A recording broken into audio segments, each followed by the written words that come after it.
When we're viewing microbes with microscopes, one thing that we commonly have to do is we have to use some type of a stain to help us view the structures that the microbes have. The stains are going to greatly enhance the visibility of some of those internal structures.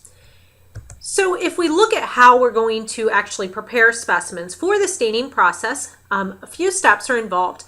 First, we will have to obtain a culture of some sort, and we have to fix that microbe onto a slide.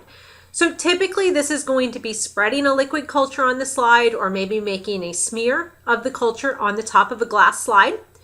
Once we've done that, we dry that microbe smear. So we want to get rid of the liquid that's there. And after that, the third step is going to be to heat the slide to some extent, which is going to fix the cells right there on the glass. Now, all of these steps are really important because we want to make sure that when we do apply the stain, that the microbes do stay in position and they do remain on the glass slide. If we talk more about the actual stains that are being used, microbiological stains, they are usually going to be salts. So as salts, they're going to have a part that has a positive charge, and they're going to have a part that has a negative charge to it. And the portion that is the colored portion of the dye is called a chromophore. The chromophores are going to bind to chemicals via covalent bonds, ionic bonds, hydrogen bonds. They'll have a lot of different ways that they can react with different chemicals that are part of the microbes that we're trying to view. And if we have anionic chromophores, those are going to be called acidic dyes. So anionic would be negatively charged chromophores. And then if we have cationic chromophores, those are going to be called basic dyes. Now, because most cells tend to be negatively charged, the basic dyes are going to be the most commonly used. So if we just remember that principle that opposite charges attract, a cationic chromophore is going to be attracted to that negative cell.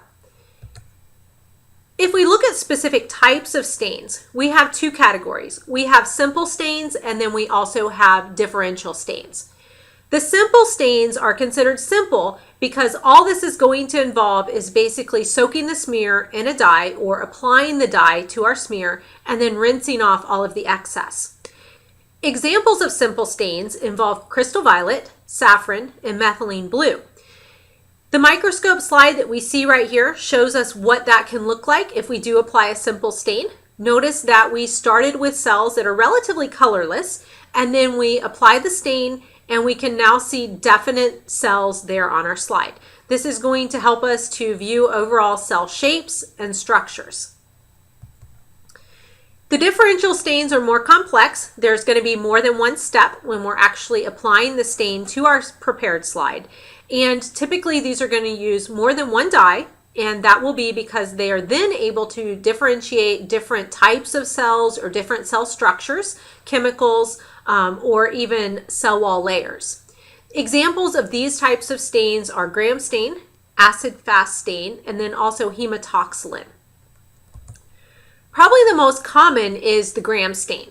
And the gram stain is useful because this is going to enable us to really differentiate between gram-positive cells and then also gram-negative cells, which have major differences in their exterior cell wall and then also the membranes that they have on the outside of the cell. So if you look at the steps that are involved in this, the first step is going to be application of crystal violet dye to our stained sample. Once we have applied the crystal violet dye, we apply iodine, and then there's going to be a wash that takes place, or a decoloration. So this decoloration is going to rinse off any dye or any stain that was not specifically absorbed and held onto really tightly. And then lastly, we're going to apply a counter stain, and the counter stain in this case is going to be saffron. What we see at the end is that if we have gram-negative cells, they are going to show up pink. And if we have gram-positive cells, they are going to show up more of a blue or a purple color. The gram-positive cells, if you'll recall, have a really thick cell wall layer of peptidoglycan.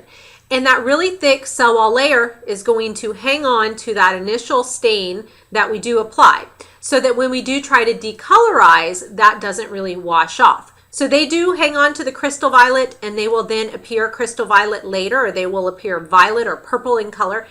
The gram-negative, they don't absorb a lot of the initial stain, the crystal violet, So when we do the decolorization step, most of that is rinsed away.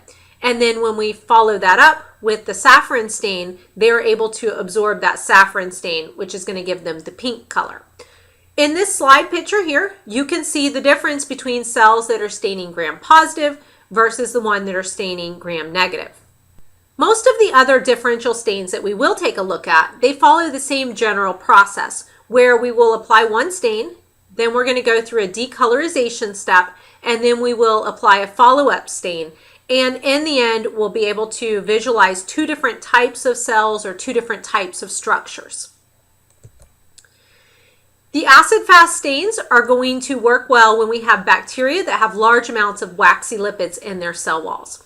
So with this one, you can see that the dye is a little bit different. We apply an initial dye, which is going to cause a pink coloration. And then when we decolorize, the acid-fast cells, they're going to hang on to that pink stain, where the non-acid-fast cells are going to release that stain. And then when we follow that up with a counter stain, we will see the actual difference between the two. So after the counter stain, the acid-fast cells are going to remain pink, and then the non-acid-fast cells, they're going to have either a green stain color or they're going to have a blue stain color, depending on which specific counter stain we did happen to use. Here we can see the difference between them. So we do have the pink ones in the background. So those would be our acid-fast cells. And then we have the blue ones. So those are the ones that are really absorbing that counter stain. And those are going to be the non-acid-fast cells. Yet another differential stain is used to distinguish endospores.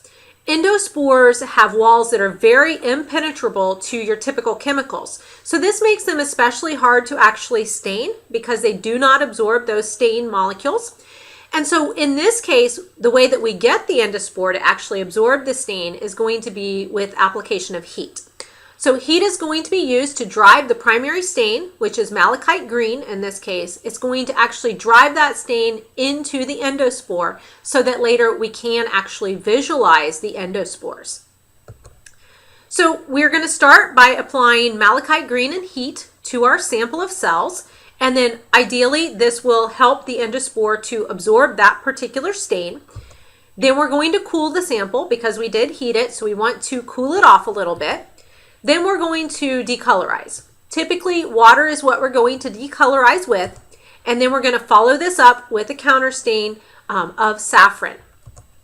In the end, what we see is that the endospores will stay green because they absorbed so much of that malachite green, and then the other cells that we do happen to have, they're going to be stained primarily with the saffron. So they're going to appear a pink or a red coloration.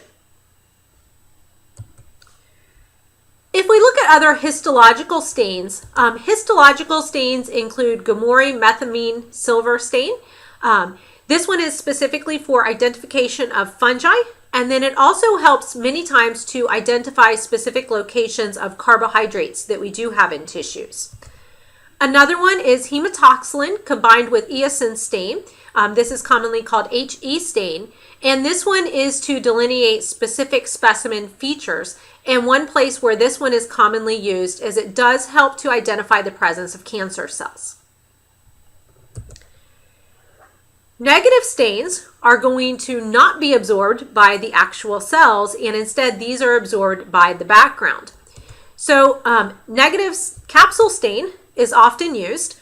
This is an acidic dye that is really repulsed by the negatively charged molecules that you have. So these are not going to be absorbed by the cell, or they're not going to stick to the outer surface of the cell. And again, they're going to stain the background and leave that cell pretty much untouched. So what it actually looks like is we end up with a little halo around our cells where we don't have this adhering to the cell.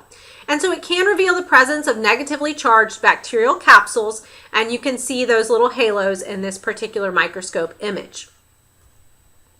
There are also special stains that help us to visualize flagella, and we refer to these as flagellar stains.